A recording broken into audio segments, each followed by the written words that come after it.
مجلس کے پیسے میں اپنے اوپر حرام سمجھتا ہوں. نذرانہ ہدیہ تو انبیاء کرام کو دیا گیا، لیکن فکس کرنا، طے کرنا کہ یہ لوں گا اور یہ نہیں لوں گا اور یہ فرمائش یہ ڈیمانڈ ہو گئی. ہمیں یہ بھی پتہ چلا ہے باوثوق ذرائع سے کہ آپ کا آدھا خاندان سنی ہے. آدھا نہیں، لیکن اچھی تعداد، مناسب تعداد. 30%. ہاں شاید. کار ایکسیڈنٹ ہوا تھا؟ جی ہاں، گاڑی الٹ گئی تھی 2013 میں. 2 جنازے گاڑی سے نکلے، 2 میرے دوست وہیں روڈ پہ ان کے جنازے تھے اور میں 3 دن بے ہوش تھا. مولانا طارق جمیل ایک دیوبندی سنی عالم دین ہے جو ایک شیعہ مبلغ کو اچھے لگتے ہیں. علامہ نعوت کیا ہوتے ہیں آپ؟ کیونکہ انسان میں جواب دوں گا تو شاید بہت سے لوگ شکر کریں کہ اچھا ہی یہ نہیں ہوا. سیاست دان ہوتا. اچھا، کتنے ممالکوں میں سفر ہوا ہے، کہاں کہاں کیا اور کہاں مزہ آیا مجلس پڑھنے میں؟ ہندوستان کا 2 دفعہ کا سفر بہت اچھا رہا. لکھنؤ میں مجلس پڑھی، یادگار مجلس. عمران خان آئے بھی تھے آپ کے پاس، آپ بھی گئے تھے. قائد اعظم محمد علی جناح کے بعد، ذوالفقار علی بھٹو کے بعد پاکستان کو اگر کوئی مضبوط نظریاتی سیاستدان ملا ہے تو عمران خان ہے. ہم یہ چاہتے ہیں کسی طرح پاکستان بہتر ہو جائے. شروع میں جب یہ مسلکی فرقہ واریت شروع ہوئی، سب سے زیادہ نقصان تو میرا ہوا، ہمارا ہوا. السلام علیکم معزز خواتین و حضرات، میں ہوں نادر. شخصیت ہے یہ مذہبی، علم ہے ان کا قوی. پوڈ کاسٹ میں آئے ہیں محترم علامہ شہنشاہ نقوی. السلام علیکم ورحمۃ اللہ. السلام ورحمۃ اللہ. کیسے ہیں؟ اللہ کرم، الحمدللہ. سر میری اسکرین سج سی گئی، آپ یقین کریں، ایسا سجی بھی آ رہی ہے آپ کے آنے سے، آپ کی برکتیں. میری مجبوری ہے، ورنہ کھڑے ہو کے میں شکریہ ادا کرتا آپ کا. بہت شکریہ. خیریت سے؟ ٹھیک آپ کا شکریہ کہ آپ نے یاد کیا، اور اگرچہ مشکلوں اور پریشانیوں میں اور الجھنوں میں اور مشکل کاموں میں مبتلا ہونا مجھے اچھا لگتا ہے. خیرپور سے آپ کا تعلق، مطلب کھجی مشہور ہے خیرپور کی بھی، اور پورے دنیا میں جاتی ہے. سکھر سے زیادہ آئی تھنک خیرپور ہی وہ پروڈکشن ہے اس کی، کھجیوں کی. وہاں پیدائش بھی آپ کی خیرپور کی ہے. تو کراچی آنا کیسے ہوا، کیا معاملات تھے، ذرا وہاں سے ہی شروع کریں سب سے پہلے، خیرپور سے. ہمارے بزرگ جب انڈیا سے آئے 47 میں، تو ہم جس علاقے کے ہیں ہندوستان میں، وہاں ہجرت اجباری تھی، اختیاری نہیں تھی. یعنی ہمارے بڑے وہاں رہ ہی نہیں سکتے تھے، بلکہ خالصتان کے نقشے میں ہمارا علاقہ الور آ رہا تھا ہمارے بڑوں کا، تو ہمیں مجبوراً نکلنا تھا. ہمارے بڑوں کو وہاں سے ہجرت کرنا ہی تھی. تو الحمدللہ ہمارے بڑے، میں تو خیر پاکستانی ہوں اور میرے والد بھی پاکستانی ہیں، میرے دادا اور پردادا، خاص طور پہ پردادا، وہ جو ہے وہ خالصتاً قربتاً اللہ، اللہ کی خاطر مہاجر تھے. یعنی انہیں پاکستان بنانے والوں میں، اور پھر ہمارے بڑے مسلم لیگ کے، میرے تایا مسلم لیگ کے بہت ہی فعال رہنماؤں میں سے تھے، مرتضیٰ حسین نقوی، ہمارے ایک بزرگ وکیل علی عباس تقوی، ان سے بڑے ہمارے ایک بزرگ صوبیدار محمد حسنین کاظمی. تو یہ ایک تو اس وجہ سے اس طرف آئے. اور پھر جب یہاں آئے تو پہلے کراچی میں رہے ہمارے بڑے. کراچی میں یہ رام سامی اور یہ جو آج کے کھارا دار اور میٹھا، جی شو مارکیٹ، ہاں جی ہاں، ان علاقوں میں رہے. پھر جب آبادی بڑھی تو یہ ناظم آباد کے علاقوں میں ہمارے بڑے رہے. مگر کیونکہ ہمارے بزرگوں کو زمیندارے کا اور ایک جس طرح کہہ لیں نا کہ ایک پورا لوگ ہوں کہ جن کے ساتھ زندگی گزاری جائے، برادری سسٹم ہو، تو پھر ہمارے بڑوں نے اپنی برادری کے لوگوں کو ڈھونڈ کر جمع کیا. اور خیرپور، نواب شاہ، جھمپیر، حیدرآباد، کراچی، یہ 4-5 سینٹر بنے ہماری برادری، ہمارے بڑوں کی برادری کے. سادات الور ہماری برادری ہے. تو خیرپور میں زیادہ رہے، کوئی 600-700 گھر تھے ہمارے، اور اب بھی ہیں. تو خیرپور چلے گئے. 600-700 گھر؟ جی ہاں. اچھا، مطلب وہاں رشتہ داروں کے؟ جی ہاں. صحیح. ویسے تو ظاہر بڑا شہر ہے. 600 گھر تو آپ تو کرب پتی ہو گئے. ہماری برادری کے. اچھا، برادری. جی ہاں. تو اس میں وہاں جب رہے تو پھر ظاہر ہے وہاں مساجد کی تعمیر، امام بارگاہوں کی تعمیر، اور اپنا دینی کام بھی جو روایتی تھا وہ انجام دیا. میرے والد، میرے دادا شاعر بھی تھے، سوز خان بھی تھے. میرے والد شاعر بھی ہیں، ادیب ہیں، سوز خان ہیں، منقبت خان ہیں، صاحب بیاض ہیں، صاحب بستہ ہیں. یہ اصطلاحیں ہیں جو سمجھنے والے ہیں وہ سمجھیں گے کہ میں کیا کہہ رہا ہوں. اور اسی طرح میرے بھائی بھی پڑھنے والے لوگ ہیں. میرے بڑے بھائی مولانا محمد عون نقوی جو پچھلے 2 سال پہلے کرونا کے ایام میں رحلت فرما گئے. تو یہ پوری برادری کراچی میں، پھر خیرپور میں. اب بھی اس وقت سے ہی کراچی میں بھی ہماری رہائش ہے اور خیرپور میں بھی ہے. آبائی علاقہ ہم خیرپور، میں خود خیرپور کی پیدائش ہوں. خیرپور تو ابھی بھی گھر وہیں ہے؟ جی ہے. موجودہ پتہ کراچی ہے، مستقل پتہ خیرپور؟ دونوں پتے ہیں. جی ہاں، یہی ہے. جی ہاں، 2 وطن ایک شخص کر سکتا ہے، کیونکہ سرکار دو جہاں کے 2 وطن تھے، مکہ اور مدینہ. مکہ اور مدینہ، بے شک. تو ایک شخص 2 وطن کر سکتا ہے. بے شک ہے. اچھا، دین کی طرف آنا تھوڑا سا وہ بتائیں بچپن سے، کیونکہ ماحول تو فیملی کا تھا آپ کا، تو سب سے پہلے آپ کے دماغ میں کب آیا کہ میں نے کام کرنا ہے؟ ایک تو میرے والد، دیکھیں، میں ایک صاحب کہنے لگے، ایک شخصیت کہنے لگی کہ بھائی یہ تو پیدائشی مولوی ہے. کیونکہ بہت چھوٹا سا تھا، کوئی عالم دین خطاب کر رہا ہے تو آگے جا کے بیٹھنا، غور سے سننا، ان کی باتوں کا اثر لینا، اس پہ جا کے عمل کرنا، یہ شاید 5-6 سال کی عمر سے قدرتی طور پہ میرے اندر. اچھا. جی ہاں. نماز میں فجر میں، اب 5 سال کا بچہ اگر فجر کی نماز میں اندھیری گلیوں سے گزر کے مسجد جائے گا اور اس فکر کے بغیر کہ کوئی میرے ساتھ نہیں ہے اور میں بس پہنچوں کسی طرح، اذان شروع ہو گئی ہے، تو یہ کتنا شاید مشکل ہے. لیکن الحمدللہ اس وقت سے یہ کیفیت تھی. تو وہ ایک بزرگ تھے ہمارے، خورشید حسین تقوی صاحب، امین صاحب کے فرزند، وہ مجھے کہا کرتے تھے کہ یہ پیدائشی مولوی ہے. تو ایک تو ماحول ایسا تھا. پھر والد میرے چاہتے تھے کہ میں مدرسے میں جاؤں اور مدرسے کی تعلیم حاصل کروں. پھر 7 سال کی عمر تھی کہ انقلاب اسلامی ایران بپا ہو گیا. آیت اللہ خمینی نے ایک اسلامی انقلاب کو پیش کیا. تو میں خواب دیکھتا ہوں کہ آیت اللہ خمینی پاکستان آئے ہیں اور ایک خطاب کر رہے ہیں، اور خطاب میں مجمع ہے ان کو دیکھنے کے لیے ایک جمع غفیر ہے، اور میں وہی عادتاً آگے آ کے بیٹھتا ہوں ان کے ممبر کے نیچے، جہاں وہ خطاب کر رہے ہیں اس کے نیچے آ کے بیٹھ جاتا ہوں. خطاب کے درمیان انہوں نے کچھ دیر کے لیے سانس لیا، کچھ رکے، کوئی نعرہ لگا، کچھ بات ہوئی، تو میں نے ایک دم آواز دے کے کہا کہ حضور مجھے کچھ عطا کریں. تو انہوں نے ایسے اپنے منہ سے 2 سرخ پتھر نکالے اور وہ مجھے دے دیے انہوں نے. صحیح. اب یہ خواب تمام ہو جاتا ہے اور میں انتظار میں ہوں کہ جی سارا دن گزرے. تو جو مغرب کی نماز پڑھانے ہمارے مولانا تشریف لاتے تھے، غلام حسین رضوی صاحب مرحوم، ان کا انتظار ہو رہا ہے، کیونکہ بہت روحانی اور بہت اللہ کے ولی اور متقی پرہیزگار صاحب تقوی عالم دین تھے. تو ان سے میں نے پوچھا کہ ایسے میں نے خواب دیکھا ہے، اس کی تعبیر کیا ہے؟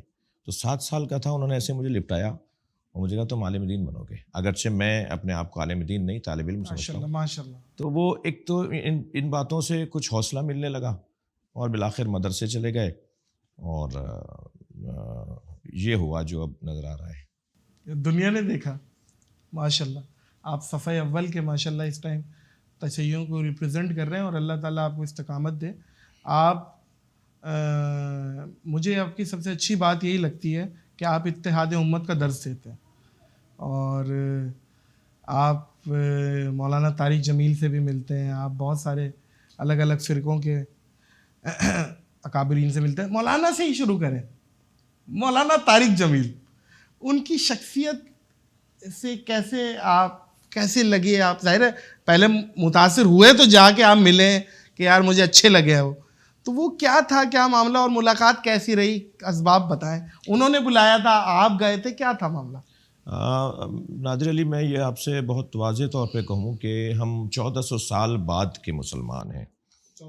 نبی مکرم کی رحلت اور سرکار کا جو عصر اور آپ کا جو زمانہ تھا، اگرچہ آپ کا آج بھی زمانہ ہے اور آپ کا ہر زمانہ آپ کا زمانہ ہے، اور آپ خاتم الانبیاء ہیں، اور آپ کی قیامت تو ہم نے اپنے سمجھنے کے لیے کہہ دیا ہے، ورنہ قیامت نہیں، جنت اور ہر جگہ نبی ہیں. واہ واہ واہ واہ، سبحان اللہ. لیکن ہم چونکہ آپ کے اس بعثت کے ایام، آپ کی ظاہری حیات طیبہ، اس سے 1400 سال بعد آئیں، صحابہ کرام سے، تبع تابعین سے، تبع تابعین سے، محدثین سے، اور پھر آج فقہا سے اور علماء سے ہم دین لے رہے ہیں. اور دوسرا مدرسہ بنا اہل بیت کا مدرسہ، کہ جو نبی کے گھر والے تھے، وہ عصر اہل بیت اور عصر ائمہ اہل بیت 255 ہجری تک رہا. صحیح. تو کہہ لیجیے کہ 250 سال، یعنی اب سے تقریباً 350 سال، اب سے تقریباً 1250 سال پہلے تک آپ کہہ لیجیے. ہم 1250 سال بعد کے لوگ ہیں. ٹھیک ہے. روایات 50 راوی درمیان میں ہیں حدیث ہم تک پہنچنے میں. صحیح حدیثیں، متواتر حدیثیں، تواتر والی حدیثیں. وہ بھی اگر ہم مانیں تو 50 لوگوں کا گیپ ہے ہمارے اور اس حدیث کے صادر ہونے میں. صحیح. تو بہت ساری چیزیں ایسی ہیں کہ جو آج جو ہمیں سمجھ میں آ رہی ہیں، کیا معلوم کہ ہم اس واقعیت تک اور اس حقیقت تک نہ پہنچے ہوں، یا وہ تصویر ہم تک نہیں پہنچائی گئی ہو، پہنچی ہی نہ ہو. مثلا حدیث پہ پابندی تھی، حدیث بیان کرنے پہ پابندی تھی، پھر گیپ آیا 80 سال کا حدیث کے بیان کے اوپر. یہ اسلامی تاریخ کے صفحات ہیں. تو اب اس دور میں آ کر ہم جو مسلمات ہیں جو قرآن میں آئے ہیں، جو تواتر والی متواتر حدیثوں میں آئے ہیں، ان کے علاوہ جتنے مسائل ہیں، ان مسائل میں ہمیں اگر علمی طور پر اپنے موقف کا اظہار بھی کرنا ہے تو اس میں شدید نہیں ہونا، اس میں غصہ نہیں کرنا، اس میں تلواریں نہیں کھینچنی، اس میں ایک دوسرے کے لیے آستینیں نہیں لوٹنی. یہ میرا انداز ہے. ایک بات. دوسری بات یہ کہ آپ تو چاہتے ہیں نا، یعنی میں مبلغ تو یہ چاہتا ہوں، میں مولوی، میں عالم، میں مدرسے کا پڑھا ہوا تو یہ چاہتا ہوں کہ لوگ مجھ سے متفق ہو جائیں، یعنی میں جو کہہ رہا ہوں وہ صحیح مان لیا جائے. تو کسی کو متفق کرنے کے لیے اور منوانے کے لیے سب سے پہلا قدم تو یہ ہے کہ آپ کا بیان اچھا ہو، آپ کا خطاب اچھا ہو، آپ کا لہجہ اچھا ہو، آپ کے الفاظ اچھے ہوں، آپ موعظہ حسنہ کرتے ہوں. آپ کسی کو اگر ہدایت دینا چاہتے ہیں تو آپ مسکرا کے تو بات کریں. آپ کسی کافر کو اگر مسلمان بنانا چاہتے ہیں تو آپ اس کو قریب جا کے اس کو سمجھائیں گے تو صحیح نا. یہ جو ایک مبلغ کی صفات ہونی چاہیے، جو سیرت مصطفیٰ صلی اللہ علیہ وآلہ وسلم میں ہمیں رہنما اصولوں کے طور پر نظر آتی ہیں، وہ جس خطیب میں، جس مبلغ میں، جس واعظ میں، جس مرشد میں نظر آئیں، وہ مجھے اچھا لگتا ہے. اچھا لگتا ہے. یہ تو آپ نے بتا دیا طویل بات. مولانا طارق جمیل، مولانا طارق جمیل میں آ جائے آپ. انہی میں سے ایک. ٹھیک ہے. کیونکہ مولانا کا بات کرنے کا کبھی فرقہ کے بنیاد پہ بات نہیں کریں گے، اخلاقیات پہ بات کریں گے، ان کا سبجیکٹ ہی نہیں ہے یہ. جی ہاں، تہذیب پر بات کریں گے. تو مولانا طارق جمیل کو ہم سنتے تھے، اور وہ ظاہر ہے آج تو سوشل میڈیا آپ ہی کا دور ہے، تو اس ذریعے سے ہم انہیں سنتے تھے.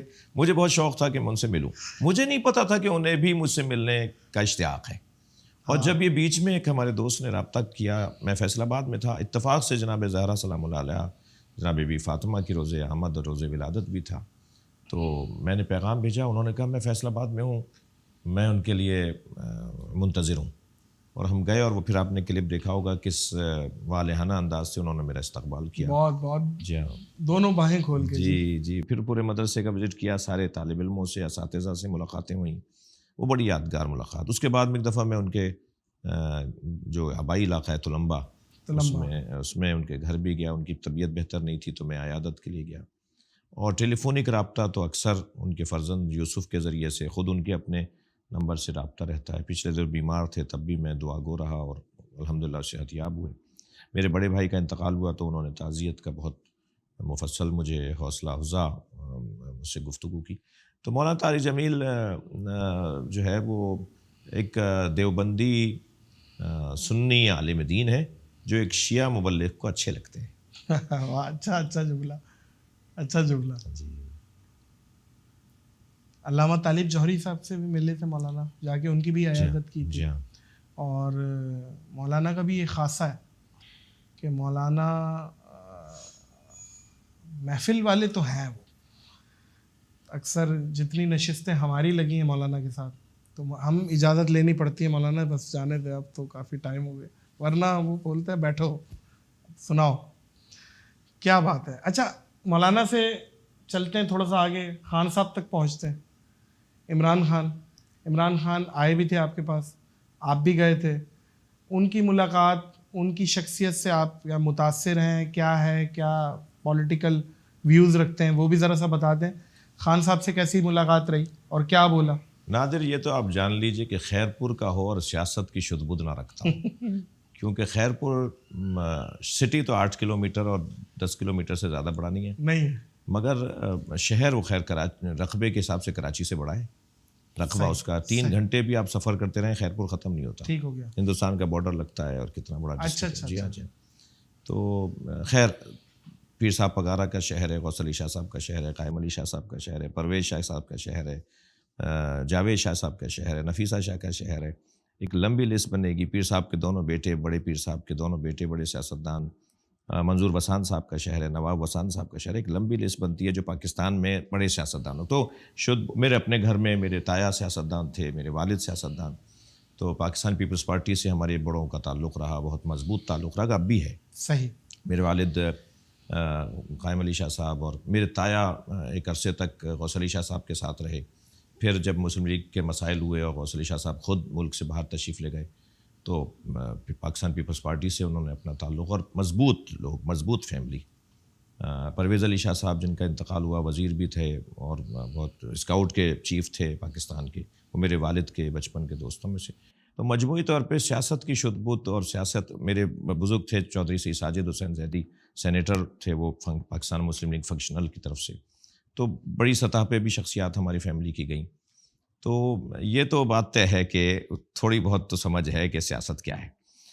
تو خان صاحب کی جہاں تک بات ہے تو میں آپ سے خان کے بارے میں 2 جملے ضرور کہوں گا. ایک تو یہ کہ قائد اعظم محمد علی جناح کے بعد، ذوالفقار علی بھٹو کے بعد پاکستان کو اگر کوئی مضبوط نظریاتی سیاستدان ملا ہے تو عمران خان ہے.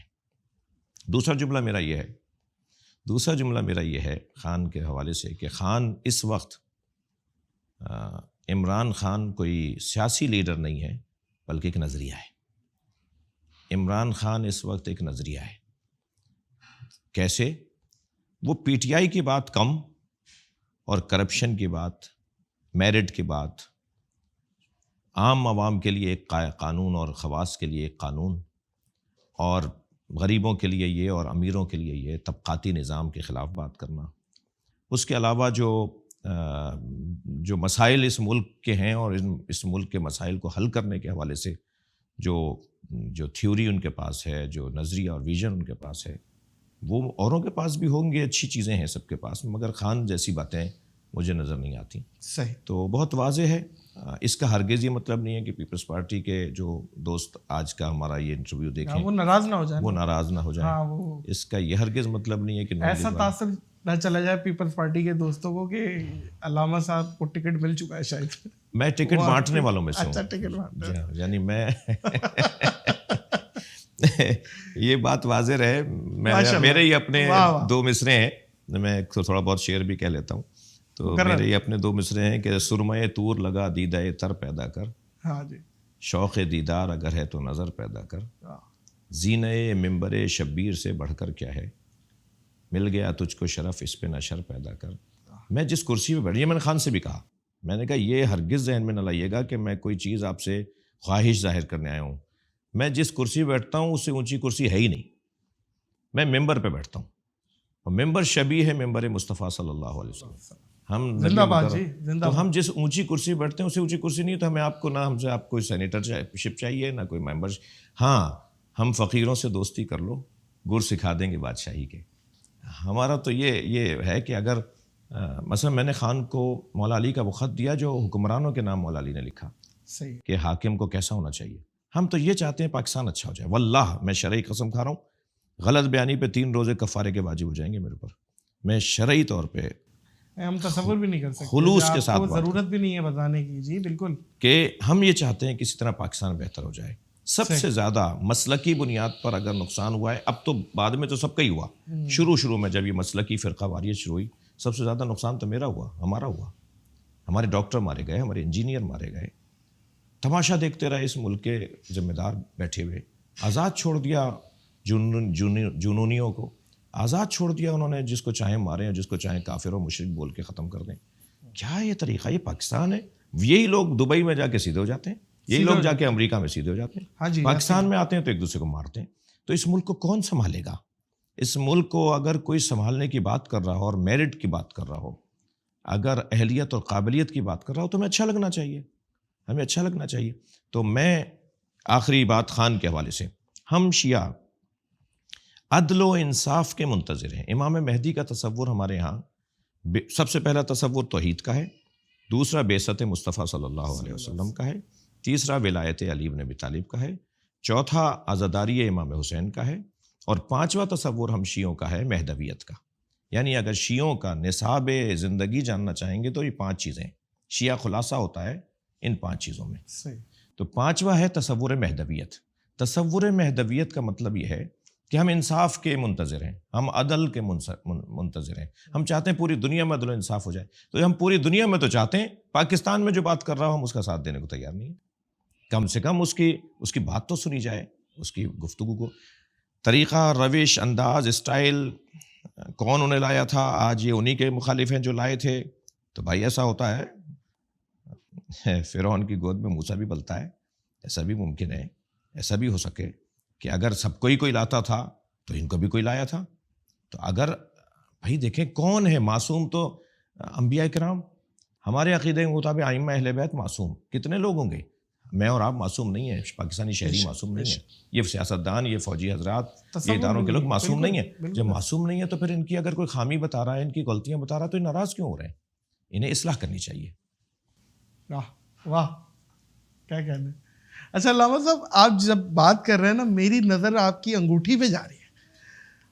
تھوڑا سا یہ انگوٹھی دکھائیں ذرا، انگوٹھی بھی بتائیں. یہ عقیق ہے، اور اس پہ یہ جو ہے وہ پیلے کلر میں تھا، اور پھر یہ آہستہ آہستہ جو ہے ہرے کلر میں محسوس کیا جاتا ہے. ہاں جی، ہرا ہے، سیدھا کریے. جی گرین.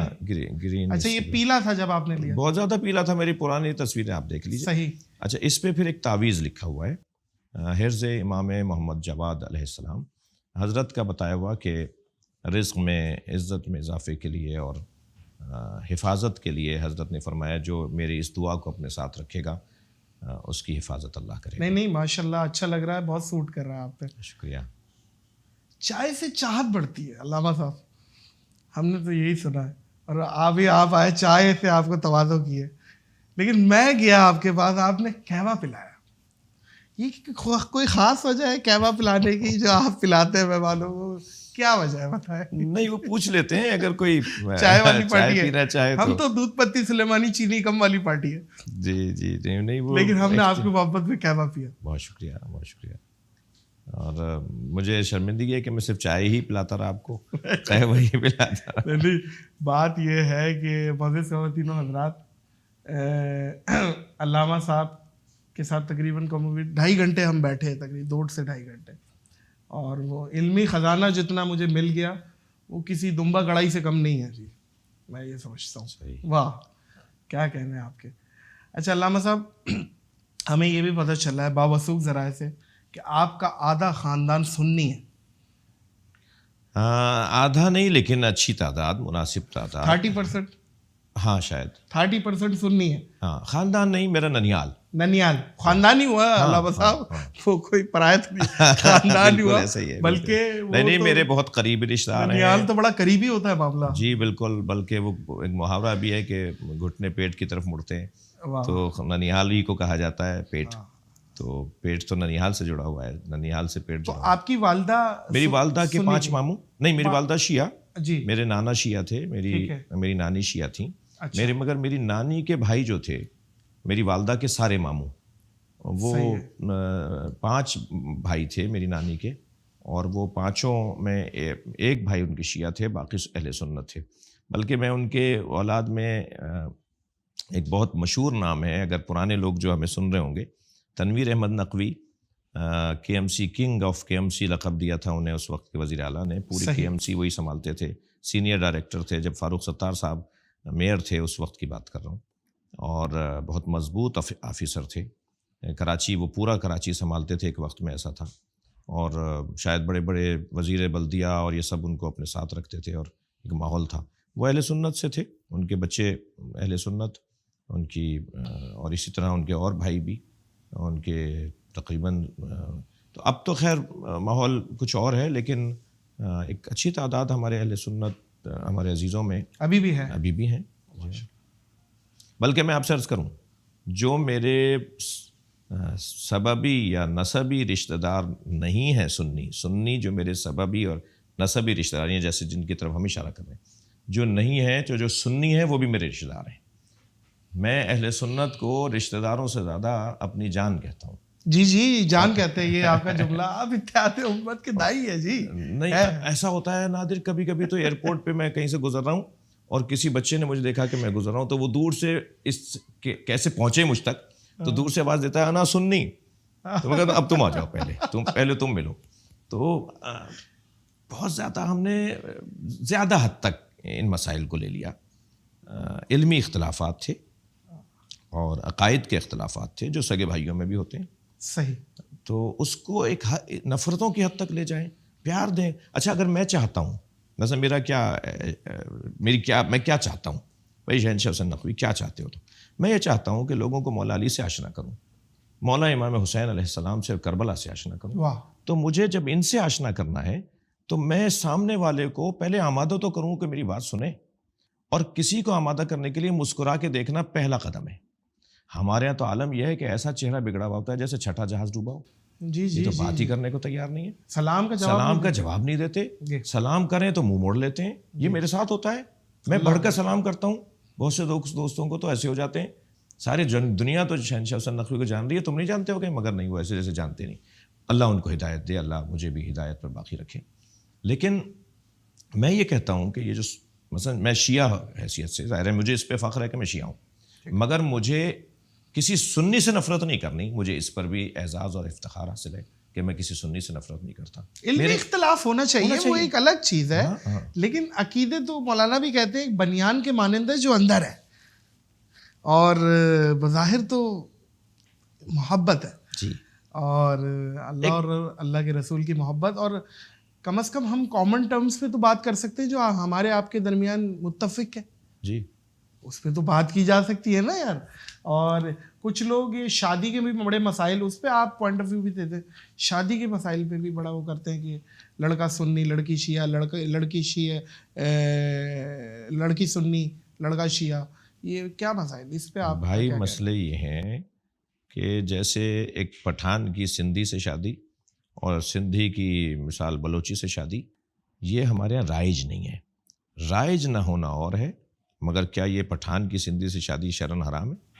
سوال ہی پیدا نہیں, رائج نہیں ہے, روایات نہیں ہے, طریقہ نہیں ہے, ہمارے ہوتا نہیں ہے یہ والی باتیں. اور کیوں نہیں ہوتا؟ کیونکہ ظاہر دونوں کی ثقافتیں علیحدہ ہیں, دونوں کا رہن سہن, دونوں کے طریقہ زندگی, دونوں کی ترجیحات مختلف ہیں, کہ آگے جا کے بچے الجھیں گے, لڑیں گے, ماں باپ پھر فیصلے کروائیں گے بیٹھ کر, اور ہو سکتا ہے ماں باپ کے فیصلے سے پہلے اپنا ہی کوئی فیصلہ سنا دیں. تو اس لیے معمولاً ایسا نہیں ہوتا. لیکن اہل کتاب سے شادی ہو سکتی ہے, تو کلمہ گو سے شادی کیوں نہیں ہو سکتی؟ جی, تو یہ تو میں سمجھتا ہوں کہ اب ایک صاحب آئے کہ جی, وہ ایک صاحب نے کہا کہ جی وہ فلاں سے فلاں کی شادی نہیں ہو سکتی. میں نے کہا لکھوا کے لے آؤ ان سے. تو کہنے لگے کہ میں گیا تو انہوں نے کہا لکھ کے نہیں دوں گا. ارے بھائی یہ کیسا دین ہے جو لکھ کے مانگ رہے تھے؟ ہاں صحیح ہے, تو لکھ کے دے دیجئے کہ یہ حرام ہے. جی ماشاء اللہ. اچھا, کچھ ٹائم پہلے علامہ صاحب آپ کی مجلس پڑھنے میں پابندی لگی, اور وہ کلپ بھی ہم تک پتہ ہے آپ کو, کلپ پہنچا. علامہ صاحب ہم تو آپ کو, بہت شکریہ, ویور تو ہیں, ہم آپ کو سنتے ہیں, آپ ان میں سے ہیں جب ہم اسکرول کرتے ہیں یا کہیں بھی ٹی وی پہ کہیں بھی دیکھتے ہیں تو ہم رک جاتے ہیں. آپ کا جب چہرہ آتا ہے, کوشش ہوتی ہے کہ آپ کو سنیں کیا بول رہے ہیں, مستفید ہو اس سے. تو جب وہ لگی پابندی تو آپ بھی آپ نے بھی ایک اس میں اپنا پوائنٹ آف ویو, اپنا ایک رد عمل تو دیا, اور بڑا پیچھے پرچہ بھی آپ نے پھینکا, اور بڑے اسٹائل سے, اور وہ میں دیکھ رہا ہوں. اور کچھ ہی گھنٹے گزرے تو وہ شخص معطل ہو گئے تھے, اور آپ اگلے دن پھر مجلس میں تھے. کیا معاملہ تھا؟ یہ پہلی دفعہ ایسا ہوا ہے کہ ڈیورنگ مجلس ہی آپ کو کسی نے کہا ہو آپ مجلس نہیں پڑھ سکتے؟ پہلے تو ناظر عرض کروں گا کہ وہ معطل نہیں ہوئے تھے, انہوں نے رابطہ کیا, سوری معذرت کی, پھر ان کو جو اداروں کے افسران تھے, جو خود وزیر اعلیٰ صاحب اور اداروں کے افراد نے ان کو کہا کہ آپ نے صحیح نہیں کیا. بہت زیادہ وہ پریشان تھے, اور پھر انہوں نے پھر سے کہا گیا وہ بات کرنا چاہ رہے ہیں, آپ انہیں درگزر کریں, معاف کر دیں, درگزر کریں. تو میں نے ان سے ایک سوال کیا جب ان کا فون آیا, میں نے کہا نہیں بات کرائیں. میں نے ان سے سوال کیا, میں نے کہا اس لسٹ کے اندر میرا نام 3 دفعہ ہے. لسٹ بھی کوئی 10-12 لوگوں سے زیادہ کی نہیں ہے جن کو آپ روک رہے ہیں کہ وہ خطاب نہیں کر سکتے. کچھ اہل سنت تھے, کچھ شیعہ تھے جنہیں خطاب پہ پابندی لگائی. تو میں نے کہا 10-12 لوگوں میں میرا نام 3 دفعہ آ رہا ہے, اور تو پڑھنے والا کتنا بڑا لیٹر ہوگا, پڑھنے والا اسے پڑھ تو رہا ہوگا کہ یہ نام پھر آ گیا. تو آپ کہتے بھائی یہ نام پھر آ گیا. تو میں آپ سے ایک جنرل بات کروں کہ ہمارے یہ جو افسران ہیں نا, میں ان سے بھی آپ کے توسط سے انتہائی مؤدبانہ اور پیار سے اور محبت سے اور ایک ہدایت اور ایک سمجھانے کے انداز سے عرض کر رہا ہوں کہ ہمارے افسران کی جیسے نیپا ٹریننگ ہوتی ہے نا، ایسے ہمارے افسران کی ایک مذہبی ٹریننگ بھی ہو. ہمارے افسران کو پتا ہو کہ بریلویوں کا مزاج کیا ہے، اس ملک میں بریلوی رہتا ہے، اسے پتا ہو دیوبندیوں کا مزاج کیا ہے، اسے پتا ہے کہ پتا ہونا چاہیے کہ اہل حدیث کا مزاج کیا ہے، اسے پتا ہونا چاہیے شیعوں کا مزاج کیا ہے. تم افسر لگے ہو اس ملک میں، تمہارے ساتھ ہی افسر کوئی بیٹھا ہوا بریلوی ہوگا، کوئی تو مزاج میں وہ یہاں تو افسر ہے، مزاج میں وہ بریلوی ہے، مزاج میں وہ دیوبندی ہے، مزاج میں وہ اہل حدیث ہے، مزاج میں وہ شیعہ ہے. تو ہمارے افسران کی ایک ٹریننگ یہ بھی ہو کہ ان کے مزاج کیا ہوتے ہیں. مثلا ہمارے یہاں علم کا ایک خاص احترام ہے، ٹھیک ہے. اب اگر مثلا ہم سب کے یہاں اذان کا ایک خاص احترام ہے. اب اگر ہمارا افسر یہ کہے کہ اذان بج رہا ہے، یا مثال کے طور پہ اذان گایا جا رہا ہے، تو توہین ہے یہ. اب آپ دیکھیے نا، یعنی اگر جو ہے وہ 15 شعبان جو شب برات ہے، یا 27 رمضان جو ہے، وہ پاکستان کی جو ہے نا وہ کوئی ایسی تقریب رکھ دی جائے جو لوگوں کی عبادتوں میں خلل ڈالے گی، نہیں مناسب نہیں مناسب ہے. سوال ہی پیدا نہیں. اچھا، پاکستان کی خوبی جو پوری دنیا سے، میں پاکستانی ہوں، میں یعنی پاکستانی ہونے پہ فخر کرتا ہوں، پاکستان کی خاطر ہم اپنی جان دے دیں گے، اور پاکستان کو بچانے والوں کے ہم شانہ بشانہ نہیں، ہم ان کے پیچھے کھڑے ہوں گے. لوگ کہتے ہیں شانہ بشانہ نہیں، ہم ان کے پیچھے کھڑے ہوں گے. صحیح. پاکستان میں سب سے زیادہ قربانی پاکستان میں عید الاضحیٰ پر، سب سے زیادہ عید میلاد النبی کا اہتمام پاکستان میں 12 اور ربیع الاول یا ربیع الاول جی. سب سے زیادہ عزاداری اور محرم اور وہ پاکستان میں. تراویحوں کا انتظام سب سے زیادہ پاکستان میں. یہاں جب سلمان رشدی نے توہین کی تھی نا نبی مکرم کی، قرآن کو کے خلاف کتاب لکھی تھی، سلمان رشدی کو، بلکہ میں بولتا ہوں سلمان رشدائے جی ہونا چاہیے اس کا نام. اس کے خلاف سب سے پہلا احتجاج اسلام آباد میں ہوا ہے. 4 اہل سنت شہید ہوئے تھے اس احتجاج میں. پھر آیت اللہ خمینی نے فتویٰ دیا تھا. آیت اللہ خمینی کے فتویٰ جس نے اس کی جیتے جی اسے مار ڈالا سلمان رشدی کو، وہ کیا تھا؟ سلمان رشدی واجب القتل ہے. خمینی صحیح، پوری دنیا کے مسلمان باہر نکل آئے تھے. واہ. ٹھیک ہے، مگر وہ آیت اللہ خمینی کا فتویٰ 1 ہفتے بعد آیا تھا. 1 ہفتے پہلے پاکستان کے سنی مسلمانوں نے سلمان رشدی کے خلاف آواز اٹھا دی تھی. ٹھیک ہے، تو پاکستان ایک مذہبی ریاست ہے. یہ لا الہ الا اللہ کے نعرے پہ بنا ہے. یہ اسلام کے نام پر کرۂ ارض پر 2 ہی نظریاتی ریاستیں، ایک باطل نظریے پہ اسرائیل، ایک حق نظریے پہ پاکستان. بہت بڑی بات ہے بھائی. واہ. باقی اس کے علاوہ کوئی نظریاتی ریاست ہی نہیں ہے. موروثی ریاستیں ہیں، بادشاہی ریاستیں ہیں جو مسلمانوں کی ہیں، لیکن جو نظریاتی ریاست ہے جو بنائی اس بنیاد پہ کہ مسلمانوں کو ایک خطہ چاہیے. 2 قومی نظریے کیا تھے بھائی؟ بلکہ شاہ فیصل نے تو اسلام کا قلعہ بولا تھا پاکستان. جی. تو اب ایسے ملک کے اگر افسران کو پتہ ہی نہ ہو کہ عاشور کے دن کا کیا مزاج ہے، 12 ربیع الاول کا کیا مزاج ہے، 15 شعبان کا کیا مزاج ہے، تو درست فرما رہے ہیں. تو یہ تو ہو گیا.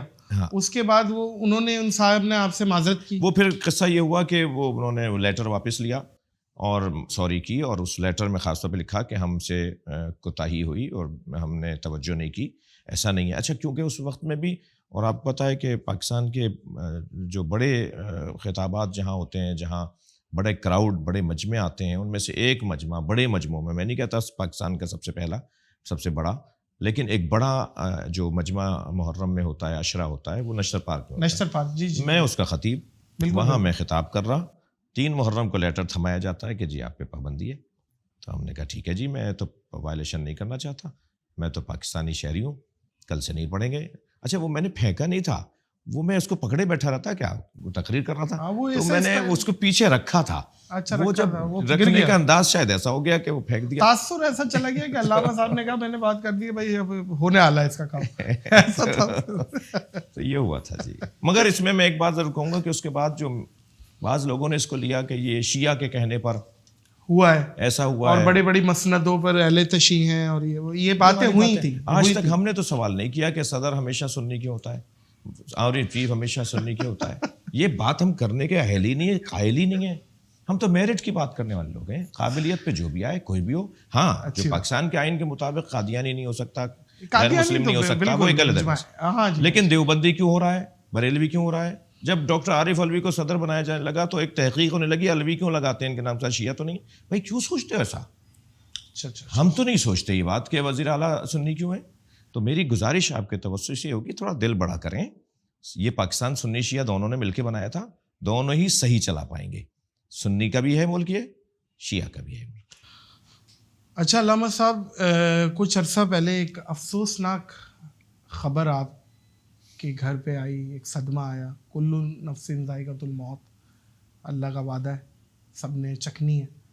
آپ کی بیگم اس جہان فانی سے کوچ کر گئی, انتقال ہو گیا. وہ کیا تھا معاملہ, تھوڑا سا اس کے بارے میں بتائیں, وہ کیسے تھا, کیسے انتقال ہوا؟ میری بڑی بیٹی, پہلی بیٹی کے ہونے میں ان کا وال, جو ہارٹ دل کا وال ہوتا ہے, AVR جو خون پھینکنے والا وال ہوتا ہے, وہ لیک ہو گیا تھا. اور ڈاکٹرز نے کہا کہ یہ آپریٹ ہوگا. پھر ان کا آپریشن ہوا. پھر وہ اس وال کے ساتھ ان کی باڈی نہیں جڑ رہی تھی, تو پھر پیس میکر لگا. جب سوری میں آپ کی بات کاٹ رہا ہوں, جب بچہ پیدا ہوا تھا اس کے بعد, اسی دوران کی بات ہے, ٹھیک ہے. پھر ایک بیبی, ایک بچہ اور ہمارے یہاں ہو سکتا تھا, الحمدللہ دوسری بیٹی بھی ہمیں ہوئی. مگر پھر اس آپریشن اور اس پیس میکر لگنے کے 15 سال کے بعد ان کی طبیعت بگڑنے لگی دوبارہ سے, اور آغا خان کراچی میں ان کا انتقال ہوا. میرا ان کے ساتھ زن و شوہر کا, میاں بیوی کا رشتہ تھا ہی, مگر وہ میری ایک بہترین معاون بھی تھی. حافظہ قرآن تھیں, عالمہ تھیں, مدرسے سے باقاعدہ جامعہ سے پڑھی بھی تھیں, بلکہ نہ صرف پڑھی بھی تھیں بلکہ وہاں پڑھاتی تھیں فارغ و تحصیل ہونے کے بعد, اور ممتاز طالبات میں سے تھیں. اور اپنی بڑی بچی کو بھی انہوں نے حافظہ بنایا, جس بچی کے ہونے میں ان کی جی یہ پرابلم کریٹ ہوئی تھی. جی ہاں, وہ بچی آج الحمدللہ ڈاکٹر ہو رہی ہے. ماشاء اللہ. جی ہاں, تو وہ بہت, ایک دن وہ اندھیرے میں بیٹھی قرآن پڑھ رہی.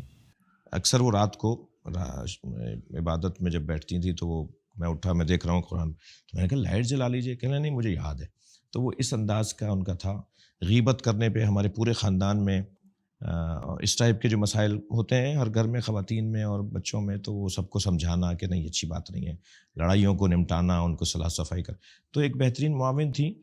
میرے ان کے جانے کے مدتوں, یعنی 2015 میں ان کا انتقال ہوا, میں بہت دل گرفتہ رہا. بہت مشکل وقت تھا, بہت مشکل وقت. جی ایسا ہی ہے. سب سے بڑا رشتہ میاں بیوی کا ایسا ہی ہے, اور وہ بھی ذہنی ہمانگی اور دل جڑا ہوا رشتہ, جس میں ایک دوسرے کا خیال کیا جا رہا ہو. میرا ایکسیڈنٹ ہوا, میں 3 مہینے تک بیڈ ریسٹ پہ تھا. اسٹرک بیڈ ریسٹ تھا میرا, کیونکہ ہڈیاں ٹوٹی ہوئی تھیں. اچھا. تو نماز, طہارت سب بستر پہ ہوتی تھی. جی وہ کار ایکسیڈنٹ ہوا تھا. جی ہاں, گاڑی الٹ گئی تھی 2013 میں. 2 جنازے گاڑی سے نکلے, 2 میرے دوست وہیں روڈ پہ ان کے جنازے تھے, اور میں 3 دن بے ہوش تھا. مجھے تو ان کے جنازہ دفنانے کے بعد جب ہوش آیا تب بتایا یہ کیا اسٹوری ہے, یہ بھی ذرا سی بتائیں. ہمارے تھے نوابشاہ سے اور کاٹھوڑ پر جب ہم پہنچے. مگر اس میں ایک اور بات بتاؤں, حادثہ ہونے سے 10 منٹ پہلے میں گاڑی رکواتا ہوں اور میں کہتا ہوں پچھلی سیٹ پہ بیٹھوں گا. کوئی نہیں پوچھ رہا کہ جی آپ تو اچھے بیٹھے ہوئے ہیں, پچھلی سیٹ تو بہت آرام دہ نہیں. نارمل سی بات, انہوں نے کہا پچھلے پیچھے بیٹھنا چاہ رہے ہیں, ٹھیک ہے, بیٹھ گیا. کیونکہ آگے جب گاڑی الٹے گی, جا کے گرے گی, تو اگلی دونوں سیٹوں پر بیٹھے ہوئے لوگ, ان کی گردنیں ٹوٹیں گی, کیونکہ وہ آگے شیشہ تھا چھت کے اندر, اور وہ جلدی ٹوٹ گیا. اور وہ ایئر بیگ بھی نہیں کھلے. نہیں. کون سی گاڑی تھی؟ پراڈو تھی, مگر وہ نہیں کھلے اس وقت.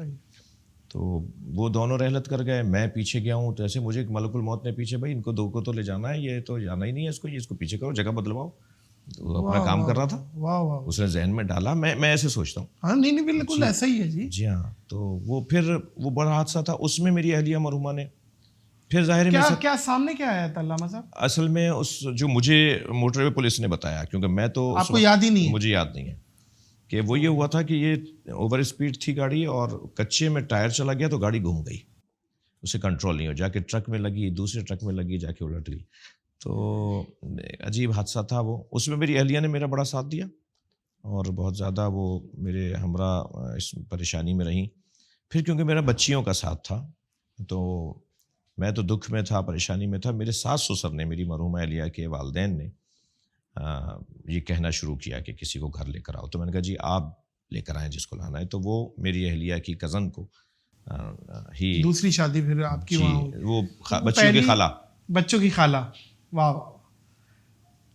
وہ پہلی جو آپ کی وائف تھی, وہ آپ کی پسند کی شادی تھی؟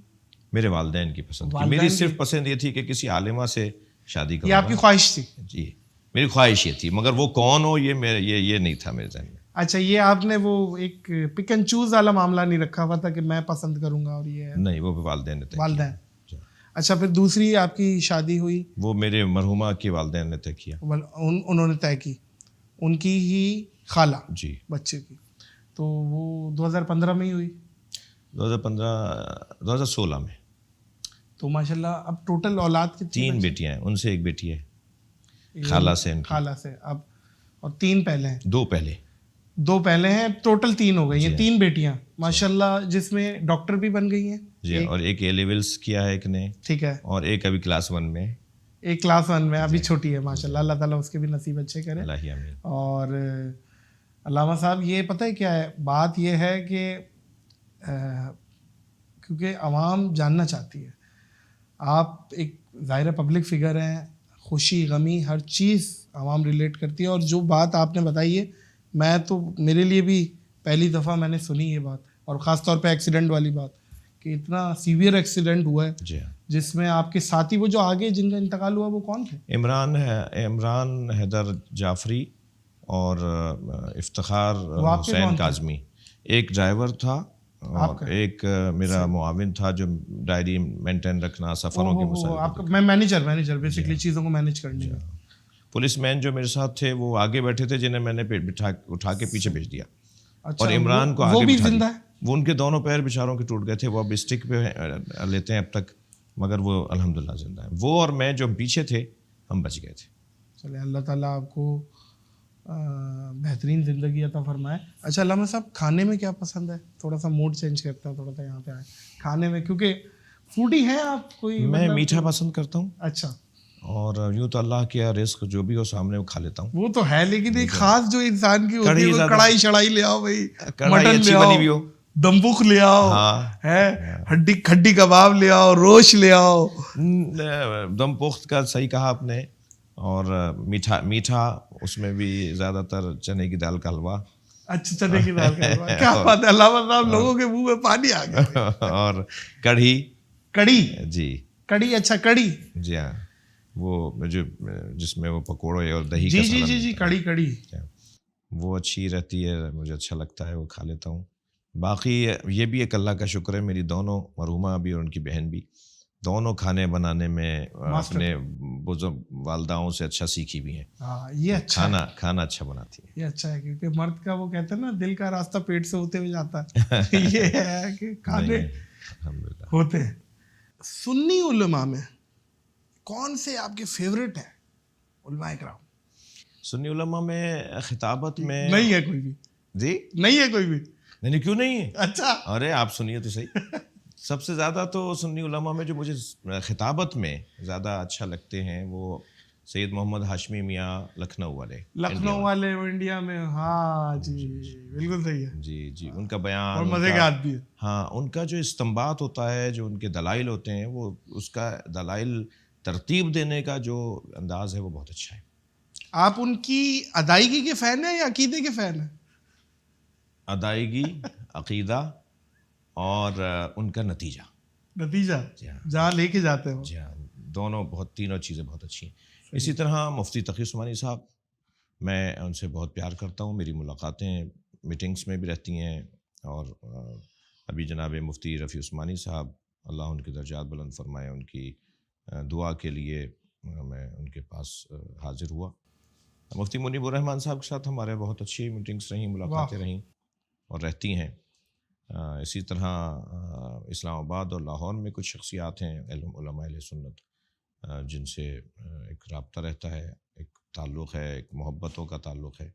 اگرچہ ان رابطوں اور تعلقات کے باوجود یہ آپ کو پتہ ہے کہ عقائد میں, نظریات میں اختلاف ہے, لیکن جو یعنی آپ کو میں یہ کیفیت ایک میرے اوپر ہے کہ کبھی ایسا ہوتا ہے نا کہ میں کہیں بیٹھا ہوں کسی میٹنگ میں کسی جگہ, اور تقی عثمانی صاحب بعد میں تشریف لا رہے ہیں تو ہم کھڑے ہو جائیں گے, میں اپنی سیٹ انہیں دوں گا اگر وہ اچھی سیٹ ہے تو.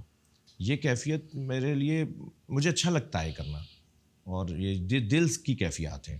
ایسے ہی ساتھ چل رہے ہیں, دروازہ ہے کہ ایک ہی بندہ آگے جا سکتا ہے, تو میں رک جاتا ہوں, مفتی صاحب آپ آگے ہے. یہ بارہا میٹنگس میں اور ملاقاتوں میں اور یہ تو ابتدائی اخلاقیات ہیں.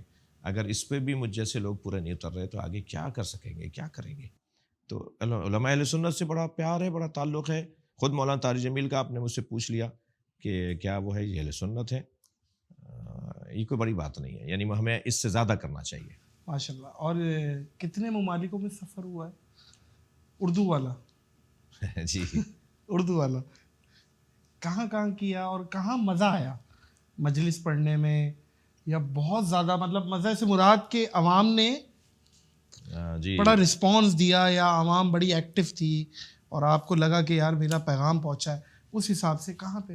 یوں تو مجھے اب گننا پڑ جائے گا, لیکن ہندوستان کا 2 دفعہ کا سفر بہت اچھا رہا.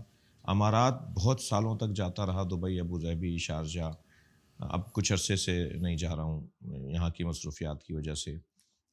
لندن, کینیڈا, امریکہ, آسٹریلیا, ساؤتھ افریقہ, ان سارے ممالک کے سفر ہو گئے ہیں. ماشاء اللہ گلوب گھوم لیا, فٹ بال ختم ہے. ہاں, اور یورپ کے سارے, جرمنی, فرانس, اٹلی, ان سارے ممالک میں تقریباً ہو لیا ہوں.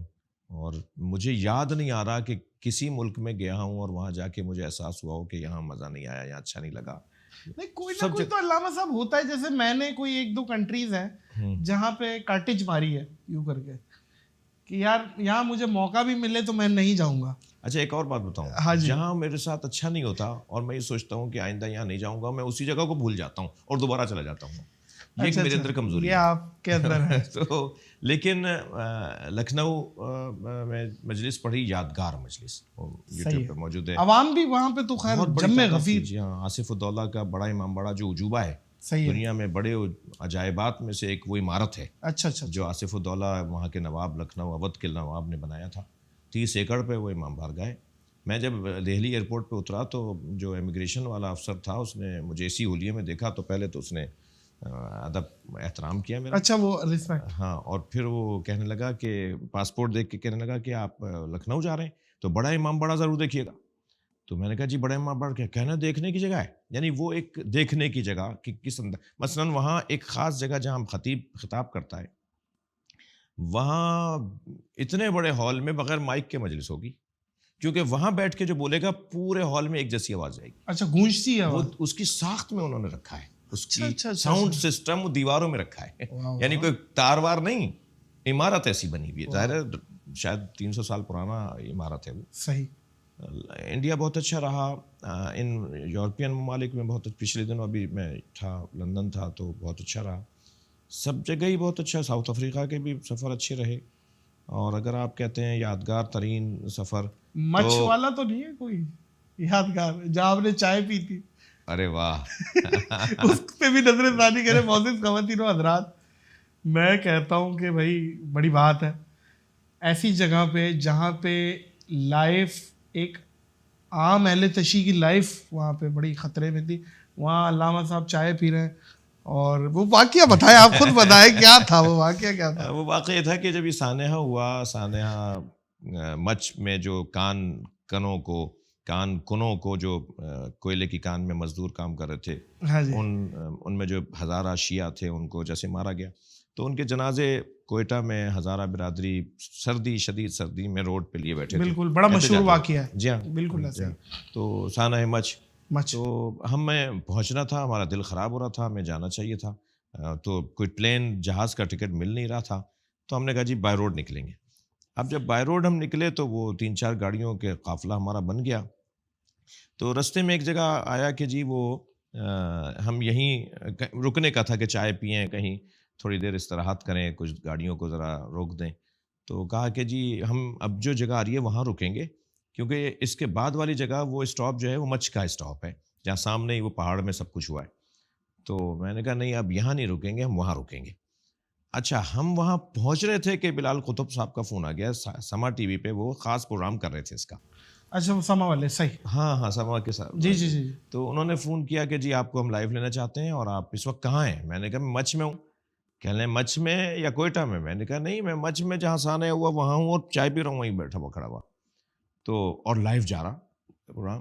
تو انہوں نے کہا یہ پروگرام لائیو جا رہا ہے, آپ تھوڑا سا احتیاط کریں. میں نے کہا کاہے کی احتیاط بھائی, اس ملک میں غریب کو مارا جاتا ہے، امیر کو نہیں مارا جاتا. مجھ جیسا آدمی مرے گا تو شاید کوئی انقلاب بپا ہو جائے، شاید کوئی احتجاج بہتر ہو جائے. یعنی تو الحمدللہ کوئی ایسی بات نہیں. وہاں پہنچے ہم اور پھر ان سے ہمدردی کا اظہار کیا. حکومت نے بھی میری لاج رکھی. جو مطالبات تھے وہ حکومت نے ہمارے ہی بیان کرنے پہ انہیں تسلیم کیا. ہماری میٹنگ ہوئی. جام کمال صاحب وزیر اعلیٰ تھے، ان کے ساتھ اور افسران اور وزراء بھی تھے. تو 10 مطالبات تھے ان کے، 1-2 کے علاوہ سبھی تسلیم کیے گئے. پھر وہ جنازے دفنائے گئے. تو ایک بڑا یادگار واقعہ. اچھا، اگر علامہ صاحب ویسے تو چن لیے گئے، آپ نے پورا تمیز باندھ کے بتایا، اگر آپ نہ ہوتے، کس کا سوال ہے نا، علامہ نہ ہو کیا ہوتے آپ؟ کوئی ایسی ہے کوئی ڈومین جہاں آپ جا سکتے تھے، یا کوئی اور کوئی فیلڈ، کوئی معاملہ؟ کیونکہ انسان، میں جواب دوں گا تو شاید بہت سے لوگ شکر کریں کہ اچھا ہی یہ نہیں ہوا. سیاستدان ہوتا. اچھا، سیاست میں تو ابھی بھی آپ بول رہے ہیں کہ ہمارا تو خون بہت ساری پابندیاں ہیں، بہت ساری ابھی ہے اپنے اوپر لگائی ہوئی پابندی نہیں، وہ والی پابندی نہیں، لیکن اپنے آپ کو روکتے ہیں کہ نہیں، ہم اس حصے زیادہ نہیں جا سکتے آگے. صحیح. سیاست میں ہوتے انٹرسٹ ہے آپ کو؟ نہیں دیکھیں، ہاں کیوں نہیں، انٹرسٹ ہے، آپ رکھتے ہیں. بالکل صحیح. اچھا، اگر کھیل کے حساب سے پوچھوں کہ کون سا کھیل پسند ہے آپ کو؟ بیڈمنٹن میں نے بہت کھیلا. چڑیا بلہ، وہ ہاں چڑیا والا. جی ہاں، صحیح ہے. اور اس سے بہت زیادہ بچپن میں کھیلا وہ، اور اس کھیل کی ترویج بھی اپنے دوستوں میں کی. اور فل باڈی ایکسرسائز ہے وہ. جی ہاں، بھاگ رہا ہے، دوڑ رہا ہے، اس کا نشانہ پکا ہو رہا ہے. ذہانت اس میں ذہانت ہے. اس میں یہ ہوتا ہے کہ جب وہ شٹل آ رہا ہوتا ہے، وہ چڑیا آ رہی ہوتی ہے، تو اب آپ کو دیکھنا ہے کہ آپ اگر بہت ہی معمولی سا اس کو جواب دیں گے تو یہ بالکل نیٹ کے ادھر جا کے گرے گی، اور یہ اس وقت وہاں ہے، یہ بھاگ کے نہیں آ سکتا یہاں تک. مثلاً جس کے ہاتھ میں آپ کا مخالف ہے، اس کے ہاتھ میں بلہ ہے، اس کے ہاتھ میں ریکٹ ہے، وہ بھاگتا ہوا یہاں تک نہیں آ پائے گا، اور یہ اس سے مس ہو جائے گی اور آپ کا پوائنٹ بڑھ جائے گا. تو اب آپ کو ذہانت بھی کہ اس کو کہاں سے گھمانا ہے کہ یہ یہاں آ کے گرے. اچھا، بالکل برابر میں گرانا ہے یا اس طرف گرانا ہے کہ وہ ہے اس طرف، اس کو آپ نے اشارہ یوں کیا اور یوں گرا دیا تو وہ بھاگتا ہوا یہاں آئے گا اور پھر یہاں آئے گا. بڑا ٹیکنیک ہے، بڑا گیم ہے، ذہانت بھی ہے. بالکل ذہانت ہے. اچھا، کرکٹ کو کیسا دیکھتے ہیں؟ کرکٹ ہے دلچسپ؟ میں پہلے سمجھتا تھا وقت کا زیان ہے. یہ ہماری ویسے علامہ صاحب، ہماری میڈم جو اسکول کی تھی نا، وہ بولتی تھی کہ ایسا فضول گیم ہے، 2 بندے کھیل رہے ہیں، باقی 10 کھڑے ہوئے منہ دیکھ رہے ہیں، بھاگ رہے ہیں ان کی خاطر. ہے تو بات ان کی دم ہے کہ جیسے فٹ بال میں سارے بھاگ رہے ہیں. تو لیکن میں کیا کروں کہ اس وقت جو کرکٹر میں اس سے پیار کر رہے ہیں کہیں وہ ناراض نہ ہو جائے. اور یہ بات ہے، لیکن ایک کھیل ہے، ایک تفریح ہے، ورزش تو ہے. بڑی آڈینس ہے علامہ صاحب، میں آپ کو بتاؤں، بڑی آڈینس ہے، بہت ڈائی ہارڈ فین ہے کرکٹ کے پاکستان. ایسا ہی ہے، ایسی آڈینس بہت ہے ان کی. اچھا، پھر ہمارے یہاں کا ایک کامیاب، اور شاید ویسے تو ہمارا قومی کھیل ہاکی ہے، لیکن زیادہ جس پہ زور توجہ ہے وہ کرکٹ ہے، پوری دنیا کی سطح پر. ایسے ہی ہے. جی ہاں، ایسے ہی ہے. جی، ایسے ہی. تو کرکٹ دیکھنے میں بھی شوق نہیں؟ خاص شوق نہیں، کوئی خاص شوق پھرتے پوچھ لیتا ہوں کون جیتا، کون ہارا، کیا ہو رہا ہے، کیا ہونے والا ہے، کیا ہوگا. پھر مجھے تو اس کی اصطلاحیں بھی پوری آتی. ورلڈ کپ وغیرہ انڈیا پاکستان کا مار کا خاص لگا ہوا ہو؟ نہیں، یہ ذرا اچھا لگتا ہے کہ جب 2 ملکوں کے درمیان تناؤ ہو اور ایک دوسرے سے پیار کا اظہار ہو رہا ہو کہ جی انڈیا پاکستان کی ٹیم انڈیا جائے گی اور وہ استقبال کر رہے ہوں، اور انڈیا کی ٹیم پاکستان آئے گی اور یہ استقبال. یہ منظر اچھے لگتے ہیں. یہ منظر ایک کھیل میں اگر حکمت اور سیاست ہو تو کیا ہی اچھا ہے. کیا اچھی بات ہے، کیا اچھی بات ہے. علامہ صاحب، وہ کچھ لوگوں کا ایک سوال تھا، میں نے کہا پتہ نہیں کیسے کروں. مجلس کے پیسے میں اپنے اوپر حرام سمجھتا ہوں. ہاں، اور نذرانہ ہدیہ تو انبیاء کرام کو دیا گیا، ٹھیک ہے، ائمہ اہل بیت کو دیا گیا، اور آج علماء کو، فقہا کو ہدیے دیے جاتے ہیں. لیکن آپ کہہ رہے ہیں میں اپنے اوپر حرام سمجھتا ہوں. لیکن فکس کرنا، طے کرنا کہ یہ لوں گا اور یہ نہیں لوں گا، اور یہ فرمائش، یہ ڈیمانڈ ہو گئی، یہ غلط بات ہے. میں آپ کے توسط سے ہاتھ جوڑ کے تمام واعظین، ناصحین، خطباء، ذاکرین سے گزارش کروں گا کہ اپنی روحانیت میں، اپنی معنویت میں، اپنے تقویٰ میں، اپنے اللہ پہ توکل میں، آخرت اور قبر میں اجر و ثواب میں کمی نہ لے کر آئیں. یہیں پر معاملات کو طے کر کے کچھ چھوڑ دیجئے، قبر کے لیے بھی، آخرت کے لیے بھی. تو میں تو ہرگز میں آپ کے چینل کے توسط سے اعلان بھی کر رہا ہوں کہ کوئی ڈھونڈ کے لائیے کہ جس سے میں نے کہا ہو اب کہا جاتا ہے کہ یہ تھوڑی کہیں گے، ان کا سیکٹری کہتا ہے. تو میں ہاں یہ تو بھائی وہ سیکٹری کون ہے جس نے آج تک آپ سے بات کی ہے؟ میں شدید ناراض ہوتا ہوں اگر کوئی یہ بھی بتا دیتا ہے کہ مولانا یہ پسند کرتے ہیں، یہ کھائیں گے، ان کے کمرے میں 2 دن آپ کے یہاں رکیں گے، ان کے روم میں یہ چیزیں ہونی چاہیے. میں کہتا ہوں کیوں بتا رہے ہو ایسا؟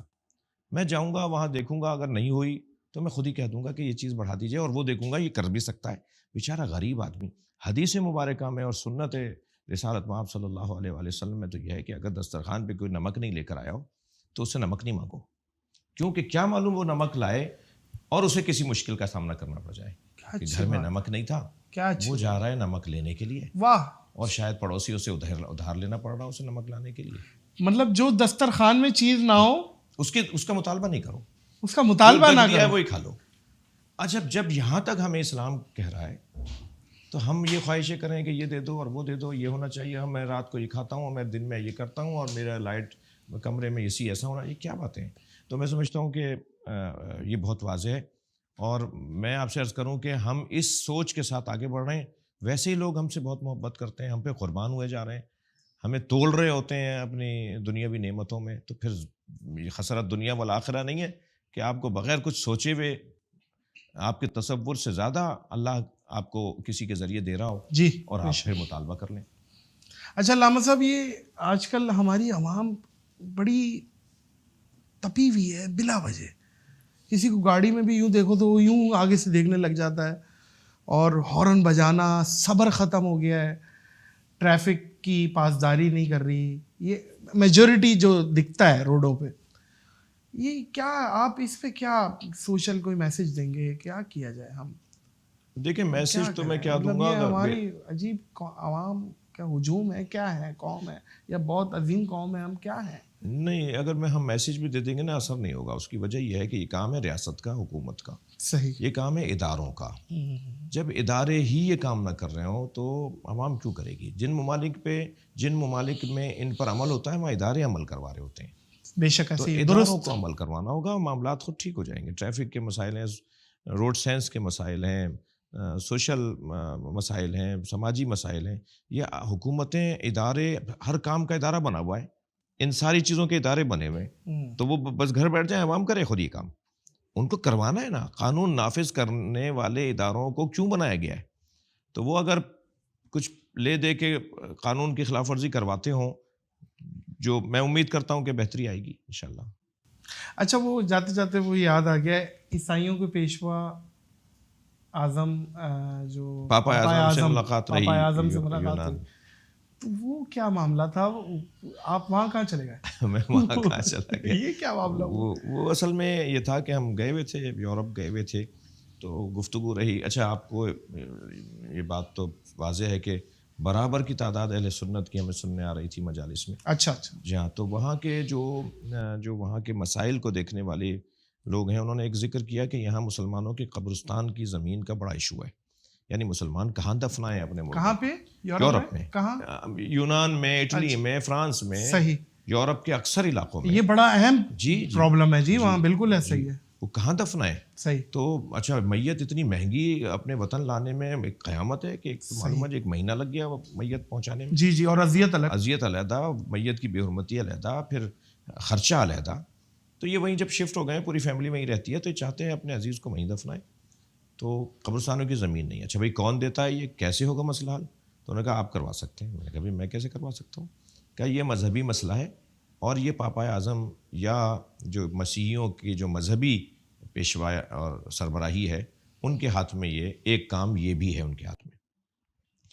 اور تو میں نے کہا جی آپ اس رابطہ کیجئے. تو خیر کچھ دن انہوں نے لگائے ہم پر تحقیق کرنے میں کہ وہ مل کس سے رہے. انہیں تو یہ نہیں بتایا تھا ہم نے کہ ہم قبرستان مانگنے آ رہے ہیں آپ سے. انہیں تو یہ تھا کہ کوئی مسلمان مسلک کا، مسلمان دین دھرم کا ایک عالم ہے جو ملنا چاہتا ہے. اور پاپا اعظم نے ٹائم دیا. بہت وزیر اعظم اور صدر مملکت کے پروٹوکول کی طرح ان کا پروٹوکول ہے. اچھا جی وہاں پہ؟ جی آرتھوڈاکس کے، آپ کو پتہ ہے کہ کیتھولک، آرتھوڈاکس، اسی طرح ایک اور کوئی فرقہ ہے. یہ 3 فرقے ہیں مسیحیوں میں، اور ان تینوں کے سربراہ علیحدہ ہیں. جیسے ہمارے ہاں بریلویوں کا مفتی اعظم علیحدہ، اور شیعوں کا مرجع تقلید علیحدہ، اور دیوبندیوں کا مفتی اعظم علیحدہ. اسی طرح ان کے یہاں بھی مفتیان اعظم علیحدہ ہیں، تو یہ پاپا اعظم آرتھوڈاکس کے مفتی اعظم ہیں. صحیح. تو ان سے ہم ملے الحمدللہ بہت اچھی. ہم نے جب ان کے سامنے یہ مسئلہ رکھا تو انہوں نے فوراً تسلیم کیا اور آرڈر جاری کیا کہ تو انہوں نے پوچھا کہ سنیوں کے لیے یا شیعوں کے لیے. میں نے کہا دونوں کے لیے. اور دونوں کے لیے ہم نے زمینوں کا مطالبہ کیا اور امید ہے کہ میرے بعد والے لوگوں نے اس مسئلے کو آگے دیکھا ہوگا. بہت اچھی ملاقات رہی. انہوں نے کچھ ایسی باتیں ہمیں بتائیں جو ہمارے لیے، انہوں نے کہا افغانستان اور شام سے ہم نے مسلمان یتیم بچوں کو اپنے یہاں کے یتیم خانوں میں رکھا ہوا ہے. ہم انہیں پال رہے ہیں، ہم انہیں کھلا رہے ہیں، ان کو ہم پڑھا رہے ہیں اور ان کے ہی دین پر ان کو عمل کی اجازت ہوتی ہے. وہ جیسے چاہتے ہیں ایسے اپنے دین پہ عمل کرتے ہیں. صحیح. اور پھر انہوں نے مجھ سے پوچھا کہ آپ مسلمانوں کا عبادت کا طریقہ کیا ہے، پھر مسلمانوں میں کتنے فرقے ہیں، آپ فرقوں کے درمیان کیسے ہم آہنگی کو ایجاد کرتے ہیں، کیونکہ سب مسلمان ہیں مگر فیکلٹیاں ہیں، شعبے ہیں، سوچیں ہیں. تو وہ ہم نے ان کو الحمدللہ بتایا، سمجھایا. اور میں نے ان سے کہا جو اس وقت کے وہاں کے اخباروں نے بہت لکھا اس کو، 18-20 وہاں کے اخباروں نے اس ملاقات کو اٹھایا، اہمیت دی. بالکل. اور اس میں یہی بات کی کہ انہوں نے بات کی ہے، کہا کہ ہمارا علمی اختلاف ضرور ہے فرقوں کے درمیان مگر ہم سب ایک ہیں. ہمارے مشترکات غالب اور زیادہ ہیں اور ہم آپس میں جن مسائل میں اختلاف کا شکار ہیں وہ بھی گفتگو سے حل کرنے کے قائل ہیں. ہم اختلاف تناؤ تک لے جائیں اس کے ہم قائل نہیں ہیں. بہت مناسب گفتگو رہی. مگر میں آپ کو بتا کر یہ کچھ عرصے پہلے بہت، جیسے آپ کو بھی پتہ ہے، وہاں کے مسلمانوں پر اس کا بہت اچھا اثر پڑا اور پاکستان کے مسیحیوں کے لیے ایک اچھا پیغام گیا. تو میں تو اس کی لذت اب تک لے رہا ہوں. کیا بات ہے علامہ صاحب. اللہ آپ کو خوش و خرم رکھے، اللہ آپ کو زوال نعمت سے بچائے. آپ کے ساتھ بیٹھ کے بہت کچھ سیکھنے کا موقع ملا اور آپ بڑے مزے کے آدمی ہیں. بہت شکریہ. معزز خواتین و حضرات، آج کی سب سے اچھی بات جہاں میرا دماغ اٹک گیا کہ دسترخوان پہ جو چیز نہ ہو تو میزبان سے اس کا تقاضا نہ کیا جائے. بہت اچھی بات ہے. خوش رہیں علامہ صاحب. شکریہ. اس پوڈ کاسٹ کو بریک لگائیں گے، بریک لگانا ضروری ہے. دل تو نہیں کر رہا لیکن لگانا پڑے گا کیونکہ پوری ٹیم کام کرتی ہے ظاہر ہے. تو آج کی پوڈ کاسٹ علامہ شہنشاہ نقوی صاحب کے ساتھ رہی اور امید کرتے ہیں کہ آپ کو پسند آئی ہوگی. اور جاتے جاتے بس یہی ہے کہ اس اپنے پن کے ساتھ کہ اپنا اور دوسروں کا بہت خیال رکھیے گا. مجھے اور علامہ صاحب کو دیجیے اجازت. علامہ حافظ ناصر.